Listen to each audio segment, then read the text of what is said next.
5 अगस्त 2025 श्रावण मास की एकादशी पुत्रदा एकादशी। पुत्रदा एकादशी व्रत कथा।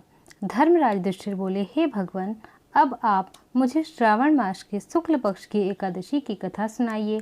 इस एकादशी का क्या नाम है तथा इसकी क्या विधि है? श्री मधुसूदन बोले, हे राजन, अब आप शांतिपूर्वक श्रावण मास के शुक्ल पक्ष की एकादशी की कथा सुनिए। इस कथा के श्रवण मात्र से वाजपेयी यज्ञ का फल प्राप्त होता है। द्वापर युग के प्रारंभ में महिष्मती नाम की नगरी थी। उस नगरी में महाजीत नाम का एक राजा राज्य करता था। वह पुत्रहीन था, इसलिए वह सदैव दुखी रहता था। उसे वह राज्य कष्टदायक प्रतीत होता था, क्योंकि उसके पुत्र के बिना इस लोक और परलोक दोनों में सुख नहीं है। राजा ने पुत्र की प्राप्ति के बहुत यत्न किए, परंतु वह निष्फल हो गए। वह राजा वृद्ध होने लगा तो उसकी चिंता भी बढ़ने लगी। एक दिन उसने प्रजा को संबोधन करके कहा कि न तो मैंने अपने जीवन में कोई पाप किया है और न ही अन्यायपूर्वक प्रजा से धन ही एकत्रित किया है।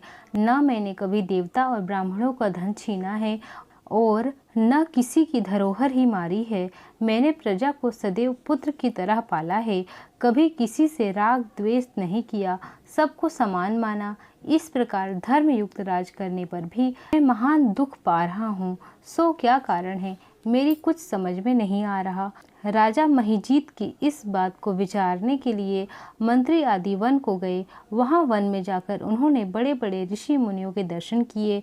उस स्थान पर वायुवृद्ध और धर्म के ज्ञाता महर्षि लोमश के पास गए। उन सबने जाकर उस महर्षि को यथा योग्य प्रणाम किया और उनके सम्मुख बैठ गए। उनके दर्शन से सबको बड़ी प्रसन्नता हुई और उनकी विनय करने लगे। हे देव, हमारे अहोभाग्य हैं कि हमने आपके दर्शन करे। इस पर लोमेश ऋषि बोलेगी, हे मंत्रीगण, आप लोगों की विनय और आपके सद्व्यवहार से मैं अत्यंत प्रसन्न हूँ। आप मुझे अपने आने का कारण बतलाइए। मैं आपके कार्य को अपनी शक्ति के अनुसार अवश्य ही करूँगा, क्योंकि हमारा शरीर ही परोपकार के लिए बना है, इसमें किंचित मात्र भी संदेह नहीं है। लोमस ऋषि के ऐसे वचन सुनकर मंत्री बोले कि हे महर्षि, आप हमारी समस्त बातों को जानने में ब्रह्मा से भी अधिक हैं, अतः आप हमारे संदेह को दूर कीजिए। महिष्मती नाम की पुरी में महिजीत नाम का एक धर्मात्मा राजा है। वह प्रजा का पुत्र की तरह धर्मानुसार पालन करता है, परंतु फिर भी पुत्रहीन है। इससे वह बहुत दुखी रहता है। हम लोग उस राजा की प्रजा हैं, हम भी उसके दुख से दुखी हो रहे हैं, क्योंकि प्रजा का यह कर्तव्य है कि राजा के सुख में सुख माने और राजा के दुख में दुख माने।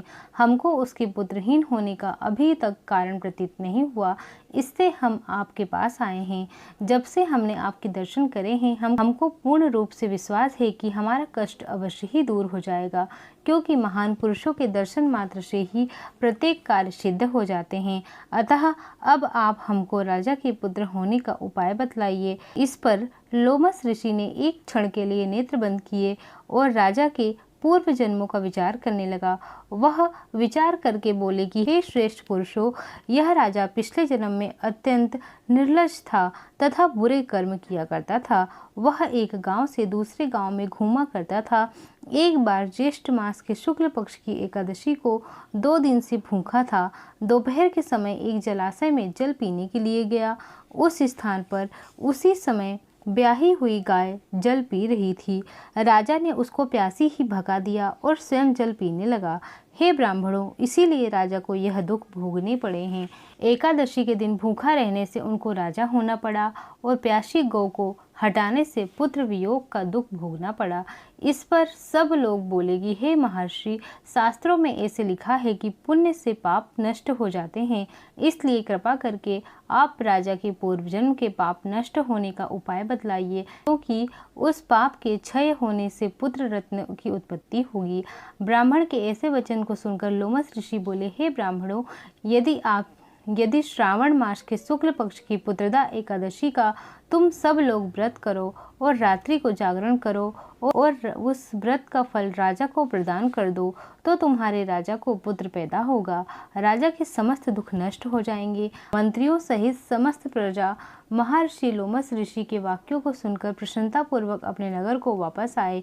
उन सब लोगों ने श्रावण मास के शुक्ल पक्ष की पुत्रता एकादशी को लोमस ऋषि की आज्ञा अनुसार विधि पूर्वक व्रत किया और द्वादशी को उसका फल राजा को दे दिया। उस पुण्य के प्रभाव से रानी ने गर्भ धारण किया और 9 महीने के पश्चात उसके गर्भ से अत्यंत तेजस्वी पुत्र रत्न पैदा हुआ।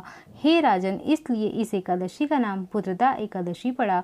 जो मनुष्य पुत्र रत्न को प्राप्त करना चाहते हैं उन्हें इस एकादशी के विधि पूर्वक व्रत करना चाहिए। इस व्रत के प्रभाव से इस लोक में सुख और परलोक में स्वर्ग मिलता है। बोलो एकादशी माता की जय, विष्णु भगवान की जय, कृष्ण कन्हैया लाल की जय, बोल साचे दरबार की जय।